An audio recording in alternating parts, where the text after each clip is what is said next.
தெரியல, இதெல்லாம் பார்த்தா சிரிக்கிறதா கோபப்படுறதான்னு தெரியல. அவன் வாய்ப்புக்காக நாய் மாதிரி சுத்திட்டு இருக்கான்.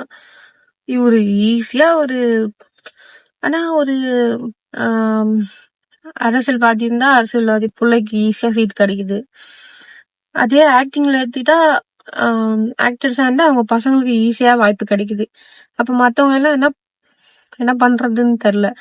இவங்களுக்குலாம் இவ்வளவு ஈஸியா கிடைக்கிறதுனாலதான் அதோட வேல்யூ அவங்களுக்கு எல்லாம் புரிய மாட்டேங்குது. ஆனா எவ்வளவு வாய்ப்புக்காக எவ்வளவு கஷ்டப்பட்டு முன்னேறவங்க, எவ்வளவு அதுக்காக நாய் மாதிரி சுத்துறவங்க எவ்வளவு பேர் இருக்காங்க தெரியுமா? எனக்கு தெரிஞ்ச நிறைய பேர் இருக்காங்க. எனக்கு தெரிஞ்ச என் இன்ஸ்டாகிராம் எடுத்து பாத்தீங்கன்னாலே எவ்வளவு பேர் இருக்காங்கன்னு உங்களுக்கே தெரியும்.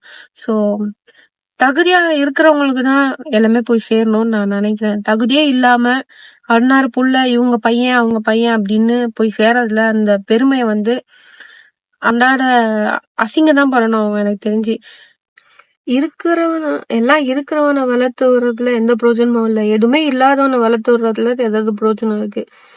எல்லாம் இருக்கிறவனை வளர்த்து விடுறதுனாலதான் இந்த நாடு இன்னமும் இப்படியே இருக்குதுன்னு நான் நினைக்கிறேன். சோ இல்லாதவன் எவ்வளவு பேர் இருக்கான். திறமை இருக்குதா அப்படின்ற ஒரு விஷயத்த பாருங்க, பணம் இருக்குதான்றத பாக்காதீங்க. ஆனா இந்த நாட்டுல சில விஷயம் அப்படிதான் இருக்கு. பணம் இருக்கா அப்படின்னு தான் பாக்குறாங்களே தவிர திறமை இருக்கா, இதை அவங்களால பண்ண முடியும் அப்படின்னு பார்க்க மாட்டேங்கிறாங்க. சோ அந்த மாதிரி பார்த்தா இல்லாதவங்களும் நிறைய பேரு இருக்கிறவங்களா மாறதுக்கு நிறைய வாய்ப்பு இருக்கு. சோ நான் சொல்லி மட்டும் திருந்து போறாங்க இந்த நாட்டுல.